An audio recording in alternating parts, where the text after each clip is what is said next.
Hey guys, this is Mrs. Scherenberg, and this is the second half of 11.4. And here you're going to run into these problems, and we are still on the special factorizations.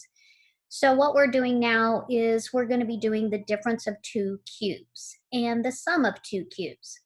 So the last four problems on this page fall into these two categories. First off, when you're looking at them, you need to be able to recognize that it is the sum or the difference of perfect cubes. So you might look at this and you might think to yourself, oh, this is the difference. There's two terms here, but these are not perfect squares like the ones I showed in the last video. These are actually perfect cubes. Okay, now what I'm going to do is I'm going to walk you through the steps on how to solve this. So when you see this first term here, if this is the a cubed term, if you will, a cubed equals x cubed, okay? And the 8 is going to represent the b cubed term. Okay, so let me create this little chart. I need a cubed, I need a squared, and I need a. I need b cubed, I need b squared, and I need b. If a cubed is equal to x cubed, then if you would take the cube root of both sides, a is equal to x, okay? So I always start with what the term is, then I go back to what is the cube root of that term, and then I square both sides. So a squared would be equal to x squared. I do the same thing with the second term. So 8 is my b cubed term. So the cubed root of 8, cubed root of b, that would equal 2, because 2 times 2 times 2 is 8. And then I would need to square both sides to get the b squared terms, which is 4. Okay, I have almost everything I need to write down the final answer. I also need a times b. So a times b, and looking back here, that's going to be x times 2, 2x. Now I'm going to follow this pattern over here. So I'm going to do parentheses, a minus b. And for this problem, that is going to be x minus 2, because a is equal to x, b is equal to 2. Then the next thing is draw the parenthesis, a squared. My a squared term is x squared, plus a times b. That term was 2x, plus b squared, and that term was 4. Believe it or not, this is the answer. Okay, let's do another one right here. We're still dealing with the difference, and if you were looking at this, you might see, hey, is this a difference of perfect squares, or is this the difference of perfect cubes? Well, it is perfect cubes. And let's set up our little chart. Okay, so 8y cubed, that is our a cubed term, 8y cubed. And the second term, the b cubed term, is 27. Okay, so let me set up my table here.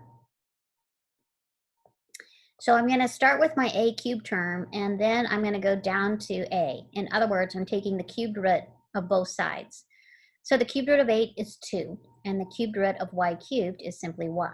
Then I'm going to square both sides for the a squared. So think of this and square it. That would be 4y squared. Same thing over here. I'm going to start with the b cubed term, and then I'm going to take the square root of both sides. That's basically 3, because 3 times 3 is 9, 9 times 3 is 27.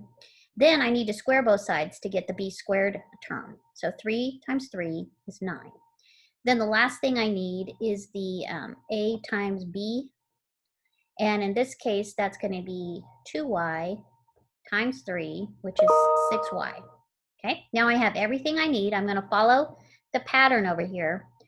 So first I need a minus b. And in this one problem, a is 2y and b is 3. Then, parentheses, I need the a squared term, which is 4y squared, plus the ab term, which is 6y, plus the b squared term, which is 9. And that is the answer for Hawks. Okay, same concept here. This time, though, we have the sum of two cubes right here. So everything is the same, but if you notice, the only difference here is there is a minus sign, there's a plus sign first and then a minus sign. Again, these two items are on the formula sheet that you can use on the module exam. So it's not like you have to memorize these. You do have to memorize how I'm coming up with the terms. Okay, so x to the 6th power, that is my a cubed term. And my b cubed term is 64y cubed. Okay, so I need my a squared and my a term, and I need my b squared and my b term. So what is the cube root of x to the 6th? You can take the 6, it is x to the 2nd power, because you can take the 6 and divide by 3 to get that. Then if I need to square this, x squared, and I have to square it, this becomes x to the 4th power. For this one over here, if I take the cubed root of 64, that is 4. 4 times 4 is 16. 16 times 4 is 64. If I take the cubed root of y cubed, that's y. Now, if I square this to get my b squared term, that becomes 16y squared. And then don't forget, I still need the a times b term. In this problem, we have x squared and we have 4y. That becomes 4x squared y. And I simply, you could have had 4yx squared. I just like to put my variables in alphabetical order. So I have everything I need now. I'm just going to follow this pattern. So what I need first is my a plus b. So that's going to be x squared plus 4y. Then I need the a squared term, which is x to the 4th, minus the a times b term, which is 4x squared y, plus the b squared term, which is 16y squared, okay? And that is the answer that you put into Hawks. Last one here. I'm not going to work this whole entire problem out, but what I want you to notice first is we could factor out a 2, okay? So 2, this thing becomes y cubed minus 125. Now we have the difference of perfect cubes, okay? Because if y cubed is the a cubed term, it's a perfect cube, and 125 is a perfect cube because 5 times 5 times 5. Okay, so if I were writing out my table, a cubed is the y cubed term, b cubed is the 125.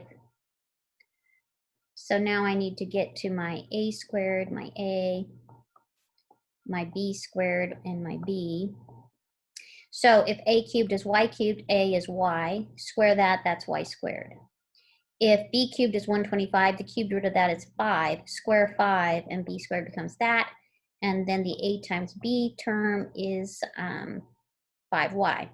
Then I would follow the pattern. Oh, it's not the sum, it's the difference. I would follow the pattern and enter all that into that pattern.